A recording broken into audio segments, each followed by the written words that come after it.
नमस्कार, मी नवनाथ आणि तुम्ही पाहताय पुणे लोक. आज तुमच्यापर्यंत एक वेगळी गोष्ट घेऊन आलोय की रोड ॲक्सिडेंटचे जे काही प्रमाण असतं ते पुण्यामध्ये नेहमीच वाढतंय आणि त्या वाढत्या रोड ॲक्सिडेंट किंवा रस्ता सुरक्षेच्या पार्श्वभूमीवरती आता पुण्यामधल्या काही NGO आहेत त्या रस्ता सुरक्षेचे जे काही जनजागृती करण्याचं काम करतायत त्यांच्याशी आपण बोलूयात की नेमकं ते जे जंगली महाराज रोड आहे त्या चौकामध्ये ते दररोज पाठीमागच्या 8 दिवसापासून जनजागृती करतायत. NSSचे हे काही विद्यार्थी आहेत आणि त्याच्यामध्ये एका NGOच्या माध्यमातून ही संपूर्ण जनजागृती केली जाते. आपल्यासोबत बोलण्यासाठी त्या NGOचे प्रेसिडेंट आपल्यासोबत बोलण्यासाठी आहेत, त्यांच्याशी बोलूयात. काय सांगाल सर की तुमच्या NGOचं नाव काय आणि तुम्ही कधीपासून हे सगळे उपक्रम राबवता? ओके, माझं नाव अमित भिंगानी आहे. मी यूथ टॅलेंट डेव्हलपमेंट सोसायटीचा अध्यक्ष आहे. यूथ टॅलेंट डेव्हलपमेंट सोसायटी 2007 पासून कार्यरत आहे आणि environment, empowerment, education and employment हे 4 मेजर ईज आहे ज्याच्यावरती मी फोकस करतो. हा पर्टिक्युलर जो कॅम्पेन आहे हा कॅम्पेन आम्ही पुण्यामध्ये वाढत्या ट्रॅफिकला बघून करायचा विचार केला. कारण की दरवर्षी नाहीतरी कमीत कमी 2.5 लाख व्हेकल्स एव्हरी इयर पुण्यामध्ये नवीन येत आहेत. त्याचप्रमाणे बाहेरून जे लोक येतात शिकण्यासाठी किंवा कामासाठी ती पॉप्युलेशन पण वाढत आहे. त्यामुळं जी व्यवस्था रोडची पहिली होती ती सध्या राहिलेली नाहीये आणि वाहतूक विभागाची जी कॅपॅसिटी आहे ती एवढ्या मेजॉरिटी क्राऊडला हँडल करणे एवढी सध्या नाही आहे.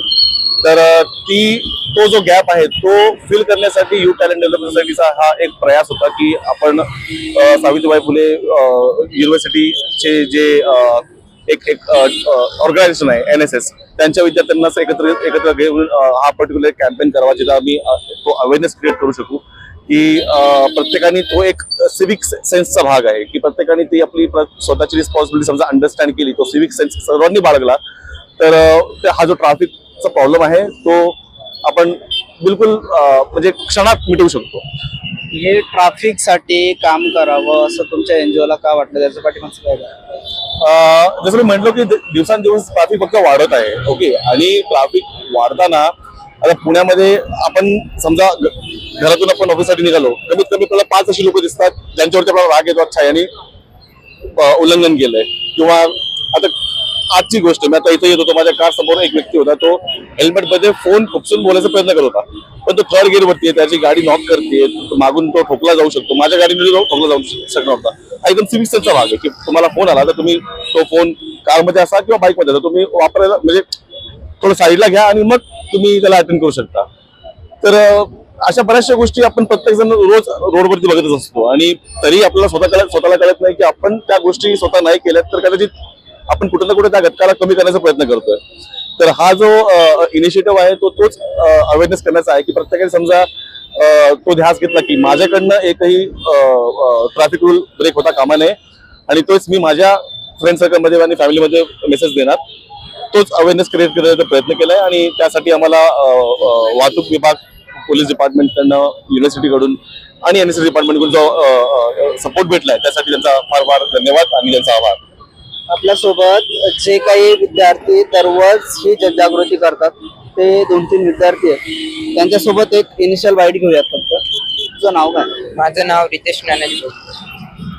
नेमकं जी जनजागृती करतो, रस्ता सुरक्षेची जनजागृती करतोय, नेमकं काय एकंदरीत लोकांचा आतापर्यंतचा तुझा अनुभव काय? तर काही लोक ऐकतात आणि काही लोक मूर्खासारखे न ऐकल्यासारखे करतात. मला याच्यातून खूप काही शिकायला पण मिळालं आणि एक लोकांना इफेक्टिव्ह पडतं का मुलांना सुद्धा हे समजत आहे तर आपल्याला का नाही समजत बा. तर हे शिकवण्यात मला आत्मविश्वास पण वाढला. तू काय सांग? माझं नाव उदय. मी फर्ग्युसनमध्ये आहे, मायक्रोबायोलॉजी. तर माझा पण सेमच विचार आहे याच्या, जसा हा बोलला तसा. काही लोक ऐकतात, काही लोक नाही ऐकत, पण आमचं काम होतं अवेअरनेस पसरवणं. तर बघू काय बदल होतं. माझं नाव सम्यक.